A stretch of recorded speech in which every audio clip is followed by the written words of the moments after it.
Buenas tardes, José Antonio. Es un placer Hola. tenerte hoy para este ciclo de entrevistas de la Asociación Española de la Psicología de la Música y la Interpretación Musical. Y vamos a tratar primero un breve recorrido profesional. Eres titulado superior en música en la especialidad de flauta y flautín. Actualmente eres profesor permanente de la Universidad del País Vasco en el Departamento de Didáctica de la Expresión Musical, Plástica y Corporal. Así Y en es. esta misma institución también eres presidente de EHU Orquestra, que es la Orquesta Sinfónica, Sí. y también es doctorado por la Universidad Pública de Navarra en el Departamento de Psicología y Pedagogía. Y como vamos a ver a lo largo de esta entrevista, pues estás interesado en la percepción musical, la cognición, el aprendizaje y la música contemporánea. Así es. Vale, Así genial. es. Todo, Entonces, todo correcto. en la entrevista de hoy vamos a tratar el artículo Structural Segmentation of Toru Takemitsu's piece Itinerant by Advanced Level Music Graduate Students, publicado en 2017 junto a Ana Laucirica, profesora titular de Didáctica de la Expresión Musical en la Universidad Pública de Navarra. Y bueno, empezamos. Si por favor pudieras hacernos un breve resumen de qué trata el estudio. Sí, bueno, el estudio, yo creo que antes de igual contextualizar un poco en dónde se sitúa un estudio de este tipo, ¿no? Con música contemporánea. Hablamos de estructuras y bueno, en principio a mí, debo decir que a mí la estructura siempre me ha interesado mucho. Me acuerdo cuando yo todavía era estudiante en el conservatorio, la estructura musical siempre me había interesado mucho, siempre de cara a la interpretación. ¿Cómo organizamos la música? Al fin y al cabo, no podemos entender un discurso, también pasa con el lenguaje, con la música, no podemos entenderlo sin una idea de organización que subyace debajo, ¿no? Entonces a mí la estructura siempre me había interesado mucho. ¿Por qué organizamos la música como la organizamos? ¿Por qué la pensamos como la pensamos? ¿Por qué la interpretamos de esa forma? ¿Por qué hacemos unas frases de una forma y no de otra? ¿Qué subyace en el fondo? Y bueno, de ahí pues deriva un poco al aspecto más psicológico, qué pasa con nuestro sistema perceptivo, con el sistema cognitivo, qué mecanismos perceptivos, qué mecanismos cognitivos utilizamos o se ponen en marcha, en funcionamiento, cuando escuchamos música, cuando la interpretamos o cuando la leemos, etcétera, etcétera. Eso siempre me había interesado mucho. De ahí deriva en que hago lecturas en ese ámbito y evidentemente termino en la psicología de la música. Pero bueno, para no extender mucho, hay trabajos muy interesantes y muy importantes, pero no puedo pasar sin mencionar el de Erhard y Jakandov, la teoría generativa de la música tonal, que publicaron en el año 83, pero que durante más de 30 años o 30 y tantos años ha sido la obra de referencia dentro de la psicología de la música. Pero bueno, no quiero tampoco extenderme mucho por ahí, hay muchos trabajos. Y como vamos a hablar de un artículo que estamos evaluando un poco como un alumnado de estudios superiores organiza una superficie musical no tonal, atonal, no tonal, pues bueno, pues llegamos a una estructura, es que implica que llegamos a una estructura atonal o no tonal, no, tampoco, sobre eso también suele haber bastantes discusiones, pero no quiero tampoco entrar, prefiero, me interesa más el significado que la palabra en sí. Entonces, igual que contemporánea, música contemporánea normalmente se utiliza y todos entendemos de qué se trata, pero tampoco me parece que sea una acepción que sea muy acorde, ¿no? Pero bueno, el caso es que tenemos que llegar a la estructura tonal, atonal. Para llegar a la estructura tonal no queda más remedio que empezar por la estructura tonal, ¿no? La música tonal, que en realidad la tonalidad es una forma de organización que se basa en una jerarquía, en una escala, la escala que tenemos nosotros en Occidente, que no es la única, en otras culturas, en todo el mundo tienen sus propios sistemas, sus escalas, pero sí que hay algunas cosas que tienen una gran similitud, como por ejemplo que tienen un polo, un foco de atracción, ¿no? Nuestra tonalidad, la de Occidente, digamos, la música que se desarrolla aquí es una tonalidad, es una forma de organización que se basa en una jerarquía que se establece dentro de una escala. Dentro de una escala en la que hay unos grados, pero no todos los grados tienen la misma importancia, sino que tienen una funcionalidad todos los grados y hay unos grados que son más importantes que otros, ¿no? Los grados más importantes podemos decir lo que llamamos los grados tonales, las funciones tonales, ¿no? Esto origina una serie de tensiones y relajaciones, movimientos que se dan entre los grados menos estables y los más estables, ¿no? Los más estables serían los que cumplen con las funciones tonales y los menos estables, pues el resto. Entonces hay una tensión, hay un movimiento de la estabilidad a la inestabilidad y de la inestabilidad a la estabilidad, ¿no? Como un discurso musical tonal, por ejemplo, pues se desvía de la estabilidad que sería, por ejemplo, el acorde de tónica, la tríada de tónica, para ir a otros acordes más inestables, pero siempre volviendo después a la tónica, ¿no?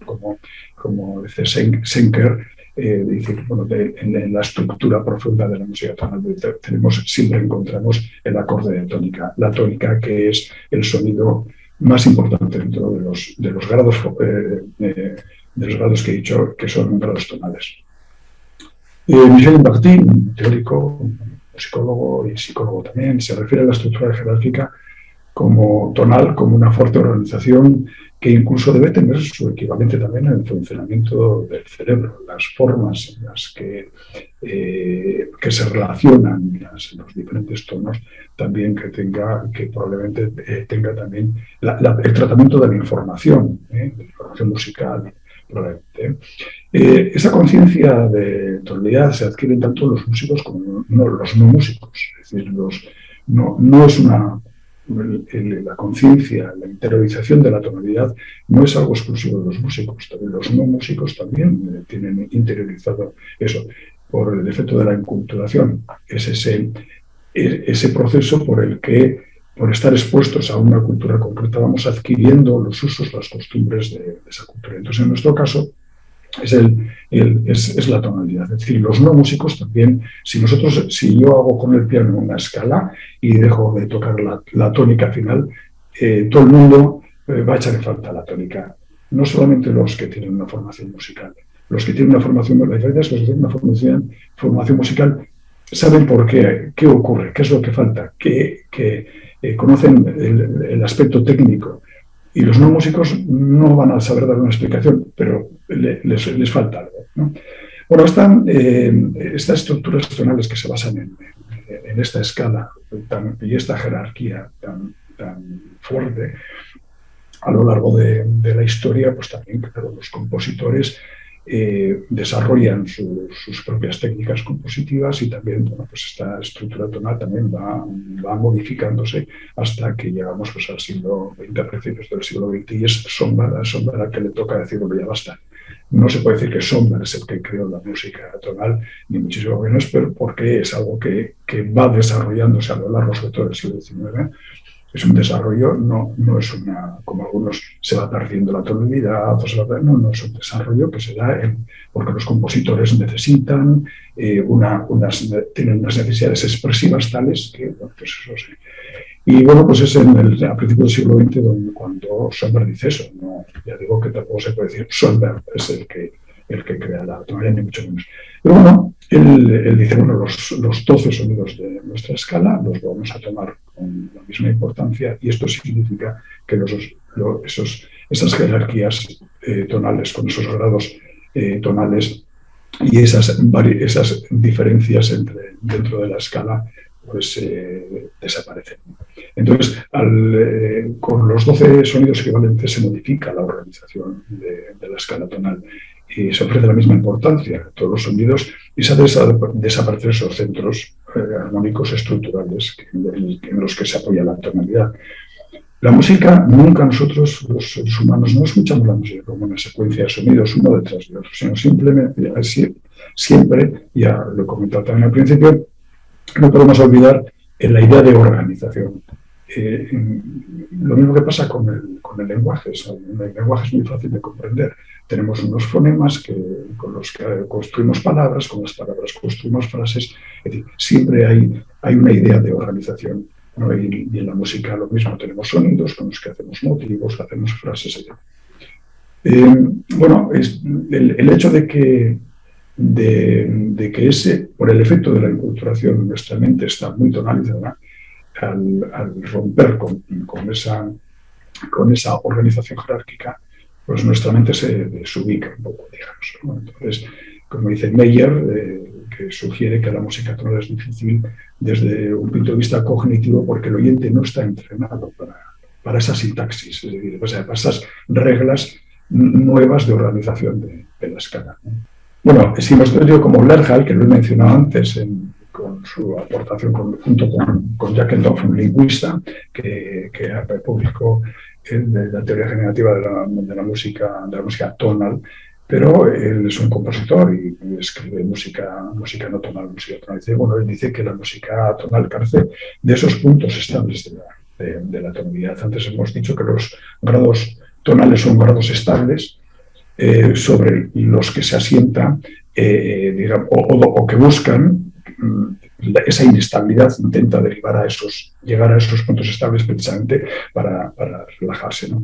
Dice Lerhal que la música carece de estos puntos estables y supone un elemento importante en la estructura. Entonces, ante esta falta de estabilidad en nuestro sistema perceptivo o cognitivo, digamos, necesitamos otros puntos dentro de la superficie musical, dentro del discurso musical, que nos permitan estructurar, organizar de alguna forma, ¿no? Entonces hay unos puntos salientes de la superficie musical que pueden ser por cuestiones melódicas, rítmicas, tímbricas, etcétera, es decir, y que se convierten en elementos importantes desde un punto de vista cognitivo, que nos permiten organizar esa superficie musical. Y de esta forma, en la música tonal, estos eventos salientes van a ser de capital importancia estructural. Y bueno, aquí llegamos, es decir,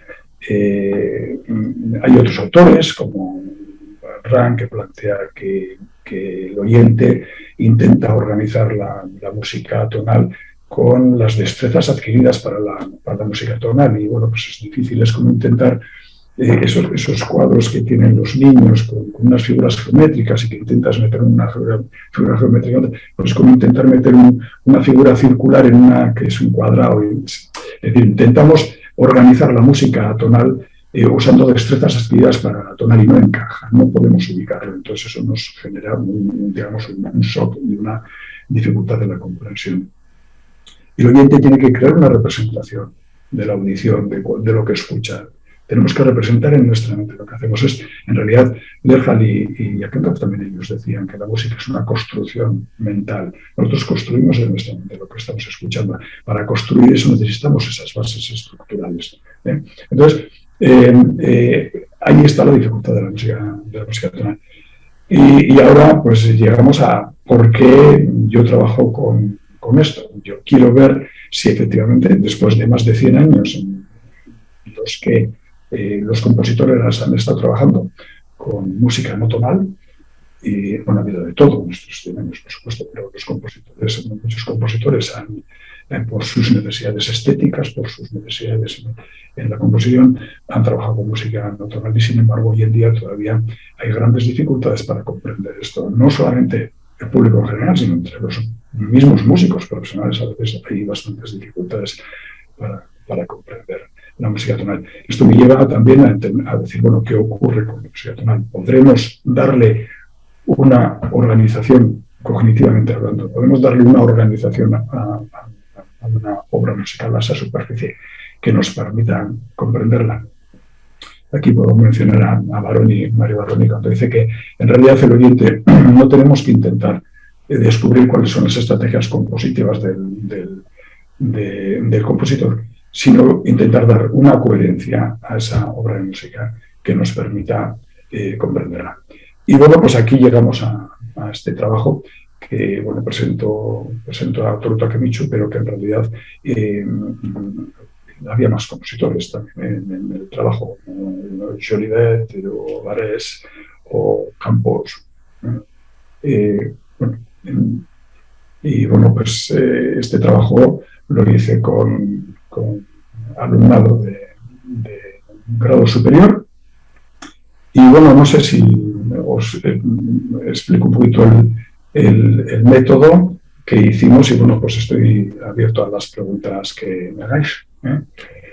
Sí, por favor, si pudieses explicarnos el método. Sí, pues bueno, los participantes, esto lo hago en 2 sesiones diferentes, dos sesiones que tienen 4 semanas de distancia. Entre la primera sesión, los participantes van a escuchar esta obra de todo lo que han dicho 3 veces, en la primera sesión 2 veces y en la segunda sesión una sola vez.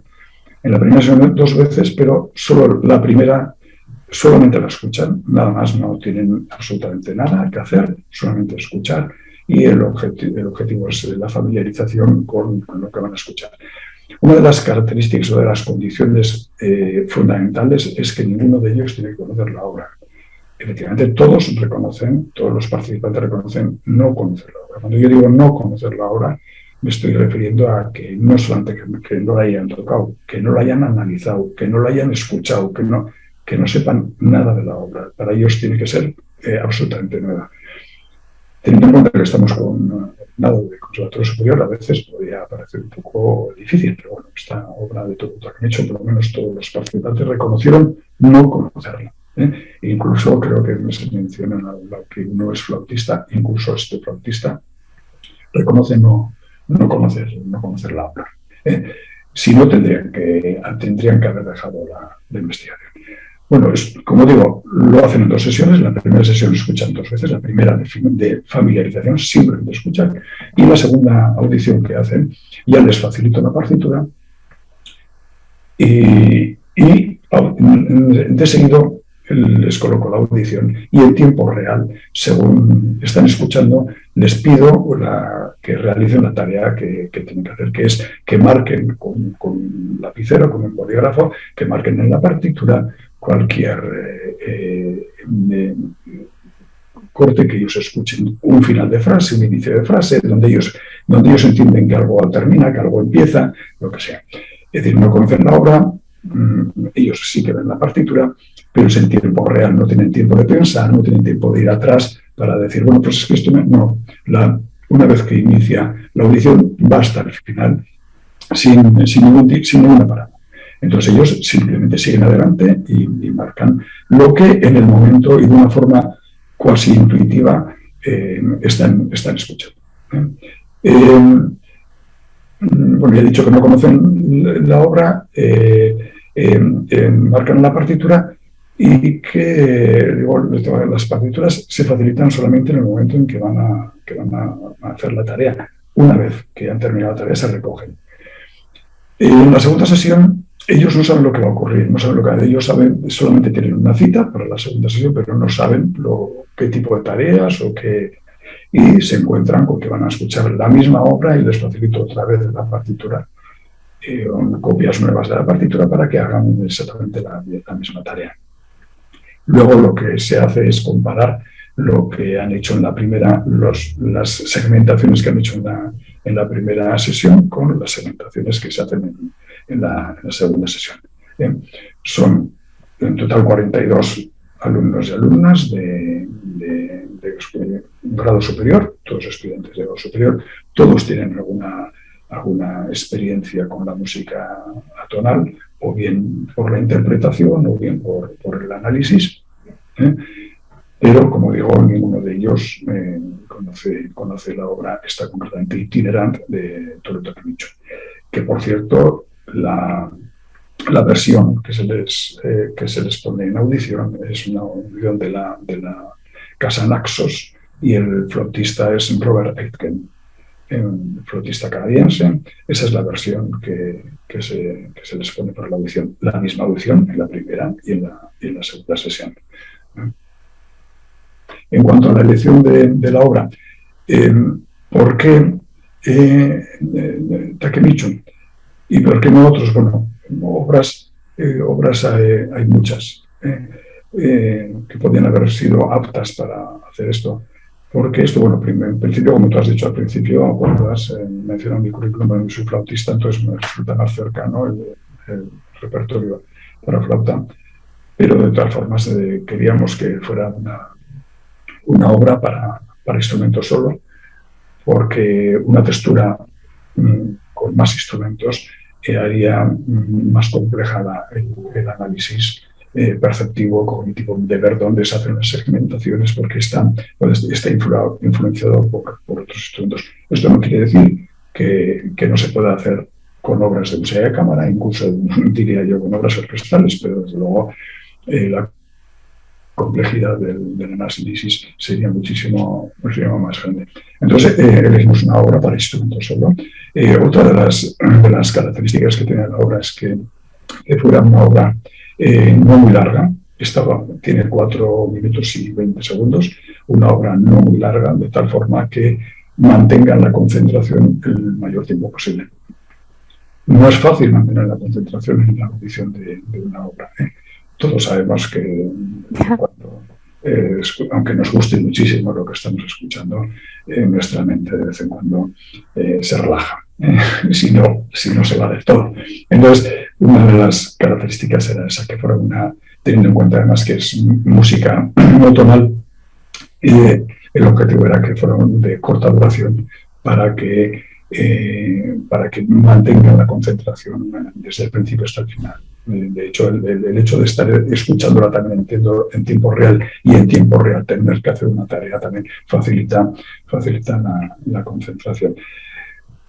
También debía ser una obra completa, que empieza y termina, no fragmentos, ¿no? Luego, ya lo he dicho, debería ser completamente desconocida para los sujetos y debía ser una obra también a la que tuviera un registro sonoro, pues para poder ponerla en audición. No se tocaba en directo.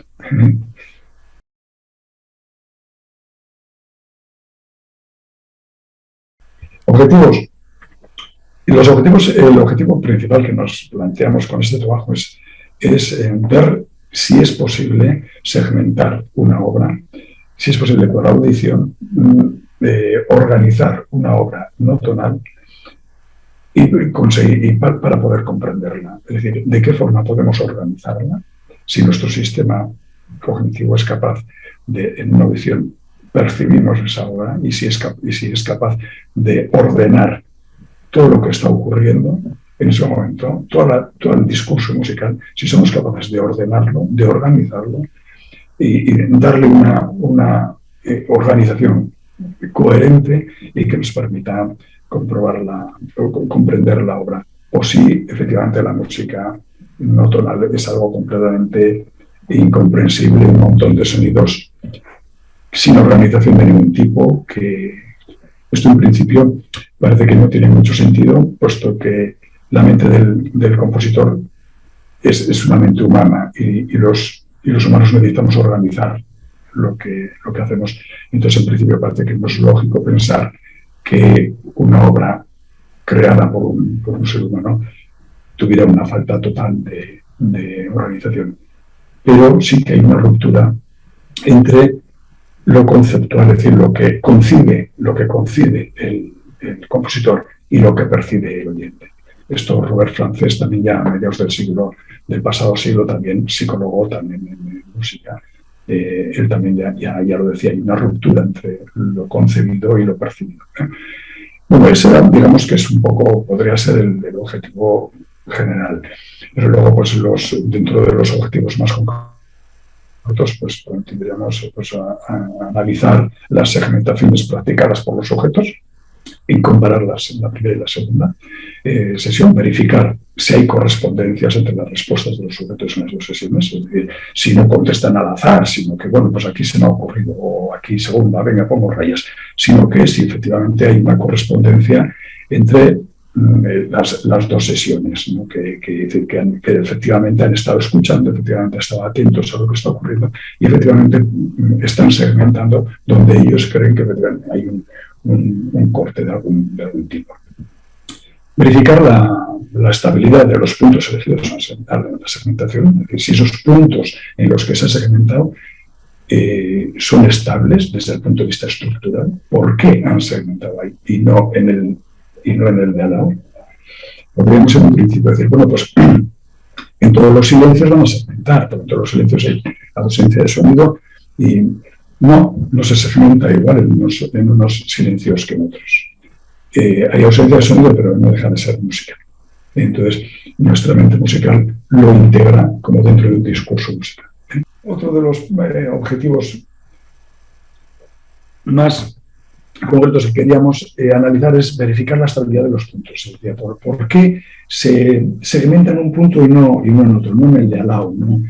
¿Qué tiene ese punto para que tenga? Entonces, ¿es estable ese punto como punto estructural? ¿Es estable o es algo al azar? Otra cosa que queríamos verificar es la estabilidad que muestran los sujetos en su respuesta. Es decir, un sujeto concreto ha respondido, ha marcado este punto de segmentación y este otro punto de segmentación y lo ha marcado porque sí o efectivamente ha escuchado que él había algo que a él le llevaba a esto. Entonces, es estable la respuesta de los otros. Los otros responden con estabilidad en esos puntos, responden en los mismos puntos.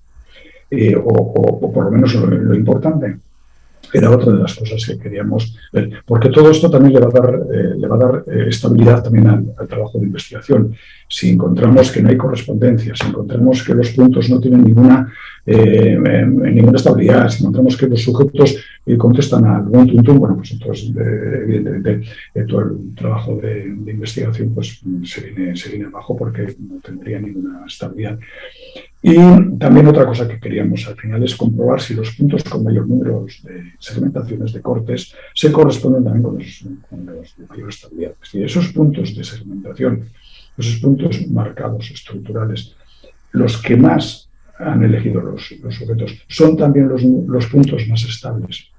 Bueno, un poco por ahí iba el asunto de los objetivos.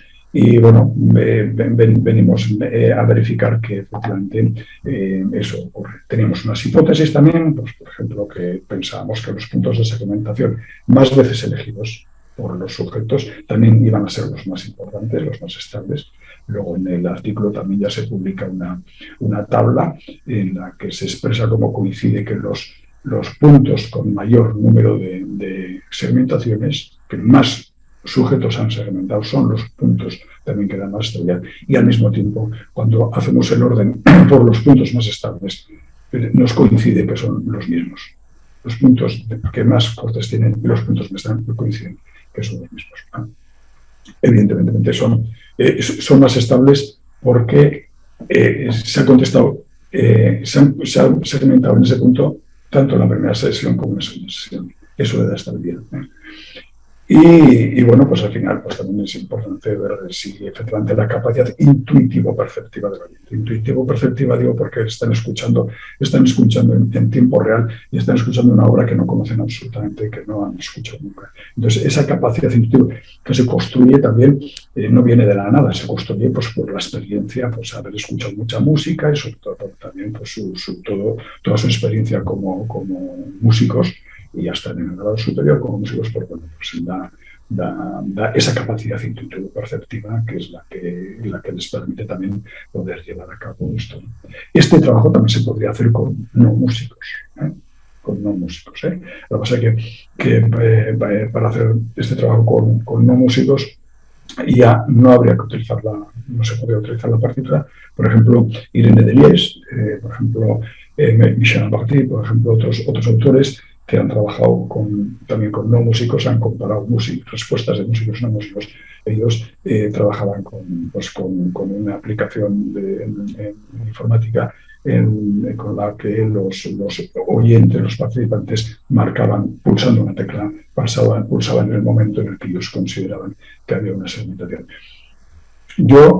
Aunque yo pensé que como estamos hablando con músicos que saben leer partituras, pues sería más efectivo que hicieran esa marca dentro de la misma partitura, de tal forma que ellos iban a marcar el punto exacto en el que ellos querían marcar. Cuando haces De la otra forma, pues bueno, puede haber una variación, y si hablamos de notas de muy corta duración, pues podría variar. Entonces, en este caso, ellos marcaban el punto exacto.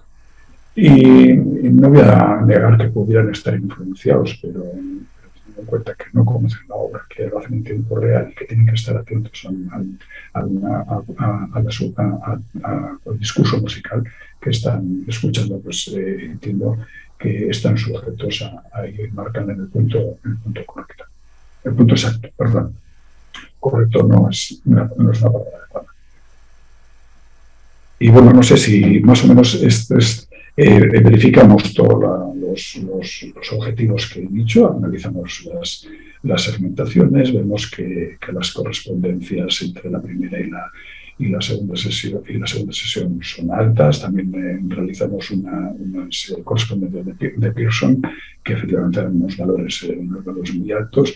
Es decir, nos confirma que lo que ocurre en la primera sesión se vuelve a cumplir otra vez en la segunda sesión.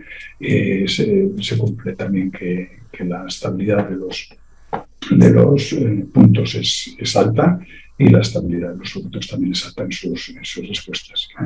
Entonces, bueno, pues estoy abierto, desde luego, a las preguntas que queréis hacerme. Perfecto, muchas gracias. Vamos a empezar proyectando la figura 1, que está publicada en el artículo. Sí. ¿Ya debería estar proyectándose? Sí, la veo. Sí, perfecto. La veo. Sí, la sesión 1 y la sesión 2. ¿Por qué crees que en algunos puntos, como por ejemplo el 8, los resultados han sido tan variables? Bueno, eso entra dentro de lo normal. Si observamos todo el resto de puntos, todos los picos salen de la misma forma, es decir, hay una correspondencia. Siempre puede haber algún punto excepcional. Si os digo, mira, tengo aquí todas las tablas y os puedo decir que en ese punto, concretamente en el punto 8, hay una diferencia grande entre la primera sesión y la segunda sesión. Por ejemplo, en ese punto 8, en la primera sesión, me han segmentado 19 participantes del total de 42, y en la segunda sesión solamente 9. Pero sin embargo me da un número de segmentaciones, un número de personas diferentes que han segmentado en ese punto de 24, que es alto. ¿Esto cómo lo explico? Ya sé que a veces es igual un poco difícil de entender así de forma. Tenemos dos secciones. En la primera sesión, pongo un ejemplo. En la primera sesión segmentan 10 personas, y en la segunda sesión otras 10, pero no necesariamente son las mismas personas. Entonces, supongamos que de los 10 que han segmentado en la primera sesión, en la segunda sesión solamente han repetido 5. Eso quiere decir que en la segunda sesión hay 5 nuevos que no habían segmentado en la primera.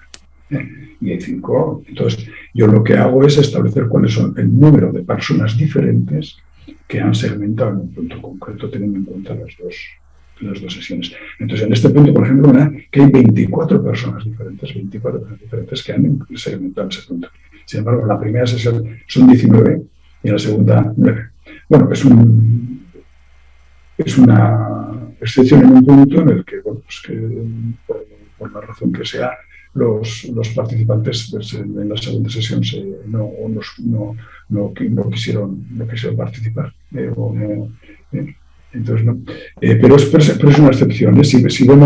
Si vemos el gráfico completo, vemos que también hay algún otro punto. Pues, por ejemplo, incluso el mismo 9 podría enseñar la partitura. De la partitura veríamos lo que ocurre. Son momentos en los que, bueno, pues igual un silencio, o en ese momento hay que pensar también que los participantes que somos humanos, todos somos humanos, es decir, que también estamos sujetos a otras circunstancias, circunstancias de todo tipo. Imaginaos que antes de entrar aquí en la segunda sesión o en la primera sesión, pues uno de los participantes tiene un disgusto muy grande, y tal, pero que somos humanos, estamos sujetos a esas variaciones. Eso es algo que no se puede eliminar de la investigación. En una investigación que cuando trabajamos con humanos, trabajamos con esas condiciones. no siempre estamos de la misma forma. Entonces, bueno, ¿qué pudo influir ahí? En realidad no puedo ver, pero creo que no tiene mucha importancia. Lo que tiene importancia es ver cómo efectivamente todos los puntos, como lo mostráis ahí en el gráfico, como todos los puntos en realidad están en la correspondencia. Y si sacamos en relación a una correlación de Pearson, estadística de esto, pues nos da unos valores altísimos de 0,90 y no sé cuánto, no me acuerdo. Luego, otra de las cosas que hicimos en este trabajo es extraer de aquí todos los puntos que tenían en los que más de un 50% de los participantes habían segmentado, entendiendo que si más de un 50% de los participantes habían segmentado, eran puntos de segmentación estructurales, puntos estructurales importantes dentro del discurso musical, y lo extraíamos. Entonces, hay, por ejemplo, el punto 8 no está entre ellos no está. Y luego, hay la correlación de Pearson, por ejemplo, cuando hacemos en estas segmentaciones, en estos puntos en los que más del 50% han segmentado, nos da un poquito menos al reducir los números, pero la correlación de Pearson en los dos casos da unos valores altos, de 0,900 y pico, 0,800, cerca de 900. Son bastante altos. Sí. Uno de estos puntos altos que comentas es, por ejemplo, el 25, sí. Es de hecho el más alto de todos. ¿A sí. qué crees que se puede deber tanta coincidencia con los Bueno, es un punto estructural fundamental. Es un punto estructural fundamental. Si miráis en el artículo, más adelante, cuando aparece más o menos un diseño de lo que es la organización, digamos, de la superficie musical, vemos que este punto 25 aproximadamente coincide con la mitad del discurso.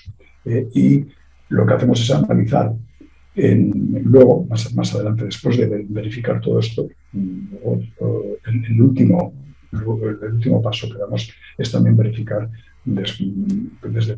con un análisis musicológico de la obra y qué ocurre en cada punto, en estos puntos. ¿Por qué son estos puntos importantes? Como digo, podría presentar la partitura, que la tengo, y bueno, veríamos que es un punto fundamental, que tenemos un martelato con unos multifónicos que toca la flauta, siempre en un piano hacia pianísimo, y después hay un silencio, y a continuación del silencio arranca otra vez la flauta con energía en un crescendo grande, y bueno, es un punto estructural fundamental. Antes he dicho que ante la falta de esa base estructural de la tonalidad, que se fundamenta en la tríada y que se fundamenta en los grados tonales, la mente humana, nuestro sistema cognitivo necesita, como no tiene esa base organizativa estructural, necesita buscar en otros sitios los puntos de apoyo para poder, si no se derrumba todo. Entonces, esos puntos de apoyo surgen precisamente de los elementos más salientes, que, como he dicho, pueden ser melódicos, pueden ser rítmicos, pueden ser tímbricos, pueden ser de textura, pueden ser de cualquier tipo. Algo que, por la razón que sea, destaca de lo que es la superficie. Y en este punto 25 ocurre eso. Ya digo que podría enseñar la partitura, y veríamos que lo mismo que pasa con el 19, creo que es el 19, que es otro punto importante, también con el punto 32, el punto 30, que son puntos relevantes de la estructura. Incluso podemos ver que hay una cierta simetría en esto. El punto 25 está aproximadamente en la mitad del discurso musical. Si la partitura son 4 minutos y 20 segundos, tú puedes estar entre los 2 minutos y 8 o 9 segundos aproximadamente, es decir, justo más o menos por la mitad, lo cual estructura muy bien, digamos, la obra en dos partes. Y bueno, los participantes, de forma intuitiva o perceptiva, marcan este punto como un relevante. Y luego cuando analizamos en el análisis musicológico vemos que efectivamente hay unas variaciones grandes solo con la flauta. Es decir, antes también he dicho, si utilizáramos otras texturas con otros instrumentos, esas diferenciaciones tímbricas también evidentemente van a influir, pero harían más complejo. Muy bien. Bueno, creo que podemos quitar ya esto. Vale. Sí. A día de hoy, ¿hay algún parámetro o sistema de evaluación de datos que te gustaría añadir? No, yo, hombre, esto ya desde entonces me parece que es interesante, por ejemplo, hacer esto mismo, pero con otra grabación distinta. Esta ya he dicho que es de una grabación de Naxos con el flautista Robert Zeichen. Bueno, otra versión diferente y ver si los resultados son similares, es decir, que hay algo, digamos, objetivo, independiente de las interpretaciones diferentes que son muy subjetivas, por eso son interpretaciones, ¿no? Son subjetivas, y si pudiera haber algo, desde el punto de vista perceptivo y cognitivo, si pudiera haber algo objetivo, entre comillas, objetivo, que pudiera establecer estos puntos estructurales precisamente para organizar la música de esta forma. Eso podría ser interesante. Y también pasar este mismo, por ejemplo, con personas no formadas emocionalmente o con personas de otras culturas, por ejemplo. Y ver qué tipo de respuestas, si puede haber variaciones de lo demás. Yo creo que eso podría ser interesante. Bajo tu punto de vista, ¿cuál crees que es el resultado más remarcable del estudio? El resultado más remarcable es precisamente ver que efectivamente parece ser que los oyentes, los participantes, han sido capaces de darle una organización, de darle una estructura a esta obra, a una obra que no conocen, para, como digo, hacerla comprensiva. Lo de comprensivo también hay que entenderlo. No podemos entender que como comprensivo es lo mismo con una obra de este tipo que con una obra de tonal de Brahms o de Mozart. Es entender la comprensión de una forma muy diferente. Y lo importante creo que es eso, ver que efectivamente se le ha dado tiene una organización estructural, teniendo en cuenta que además Takemichi es una obra que tiene unos toques orientales, es una obra que no tiene unas secciones. Sí que a mí una analista estadounidense, que no me acuerdo ahora de nombre, que establece una serie de secciones en esta obra. Se pueden establecer una serie de secciones, pero es sobre todo, no sé si habéis escuchado la obra, pero es sobre todo un desarrollo continuado, como si cada idea se va desarrollando de la idea anterior. Y esta idea va a generar la siguiente idea, ¿no? Con un concepto de los silencios entre ideas que tiene que ver también con el ma, le llaman ma en japonés, que es un concepto que nosotros a veces nos cuesta tener, que tiene que ver con una ausencia de sonido, pero entonces es una obra que se desarrolla de una forma de una idea que genera la otra y genera la otra. Entonces es como un continuo sonoro hasta el final, ¿no? Lo cual hace, si cabe, más difícil darle esa organización estructural. Cuando tenemos obras en las que se repiten motivos, esas repeticiones hacen que se estructure la obra. Se repite un motivo, viene otro motivo diferente, pues la música tonal, la forma sonata que aparece, y luego los motivos del primer tema y que aparecen en el segundo, y luego el segundo tema, y entonces luego se repite y luego se repite en otra tonalidad. Entonces, bueno, todo eso hace que esto se organice. En música contemporánea, en música no tonal, también se va a hacer que un motivo posteriormente vuelva a aparecer de nuevo. Esas repeticiones siempre van a hacer que esto, darle una base estructural. Pero en este caso tampoco no se da, es como un desarrollo continuado. Entonces yo creo que ese es lo que nos aporta, lo que este trabajo nos aporta principalmente. Como digo, no intentamos universalizar esto. Esto ha ocurrido con esta obra, en este caso concreto, con estos participantes, etc. No pretendo universalizar y decir, bueno, esto ya va. No, por eso he dicho antes que quizá pues, podría ser interesante hacerlo pues eso, con personas no formadas, con otros colectivos diferentes, con otras versiones diferentes, con otras interpretaciones diferentes. Hizo, por ejemplo, Michel Bachty con la secuencia tercera de Berlioz para soprano, y ya lo hizo. Lo hizo con algunos distintos y con versiones distintas. Entonces, bueno, pues pero yo creo que la aportación, por la pregunta que me has hecho, yo creo que la aportación más importante es precisamente ver que efectivamente se puede dar una organización estructural y hacerla comprensible. Repito, cuando hablo de comprensible no podemos entender es la comprensión de lo que sería una obra tonal de Brahms, de Beethoven.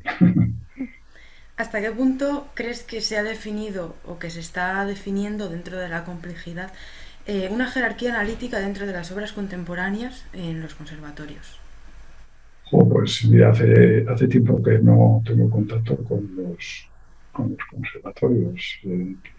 Trabajamos con los conservatorios en un proyecto de investigación, el que se dice en este artículo también, al final se cita, un proyecto de investigación y más del Ministerio, entonces el Ministerio de Educación y Innovación. Y bueno, entonces sí tenemos contacto con los conservatorios superiores. La verdad es que se reconoce que, bueno, los propios conservatorios superiores reconocen que la música no tonal, yo creo que cada vez va más, pero reconocen que todavía les cuesta, todavía tienen mucho trabajo que hacer con la música no tonal. Ellos reconocen que incluso el profesorado pues muchas veces no está formado, que el profesorado incluso le cuesta entender, escuchar, este tipo de... Entonces, bueno, pues siempre falta todavía hacer un recorrido, creo que importante. Sé que hay conservatorios superiores en los que se analiza música contemporánea, ya digo que no me gusta ese nombre, pero bueno, todos los entendemos, música no tonal, música. Sé que se hace un esfuerzo grande y que el alumnado analiza, pero una jerarquía tampoco no haría. Creo que lo que hay que hacer es analizar esta música, que ver que efectivamente tienen una organización. El compositor no lo ha hecho porque sí, el compositor se establece toda una estrategia para hacer su obra, muchas veces lenguajes propios, por eso también es difícil de entender. Entonces tenemos que comprender qué lenguaje ha utilizado para poder entender su obra, ¿no? Entonces, bueno, pero que es posible analizar, que tiene una organización estructural, una base estructural importante. Y en general, en los conservatorios, cuando hemos estado en los conservatorios superiores y hemos trabajado con alumnado que interpretaba música de este tipo, atonal, todos reconocen, el 100% reconoce que cuando cogen una obra atonal al principio les parece que eso es como no sé, pero que según van trabajando esa obra con el paso del tiempo consiguen entenderla, consiguen darle esa organización estructural, consiguen decir, ojo, esto empieza aquí, esto termina aquí, esto pasa por esto pasa por el otro. Entonces, que consiguen, pero el 100% lo reconocen, o sea, no. Es decir, eso ocurre, eso existe, es verdad que son unos lenguajes que no tienen una base estructural como la música tonal, que tiene una base estructural que la llevamos puesta. Y como he dicho antes, tanto músicos como músicos, la llevamos puesta. Cuando escuchamos una obra tonal, no tenemos nada más que ubicarla. Pum, pum, pum, pum, pum, esto va aquí, esto va aquí, esto va aquí. Como si ya tuviéramos todas las carpetas en nuestro cerebro, por utilizar un símil informático, como si tuviéramos todas las carpetas ya organizadas dentro de nuestro disco duro, y entonces lo que hacemos es esto viene aquí, esto viene aquí, esto viene aquí. Y sin embargo, con la música de este tipo tendríamos que crear las carpetas casi, ¿no? Igual, entonces, bueno, es posible, es posible. Muy bien, José Antonio, pues hasta aquí la entrevista de hoy. Muy Muchísimas bien, gracias por estar con nosotras y por pues de acercarnos un nada, poquito más a tu trabajo. gracias a vosotros.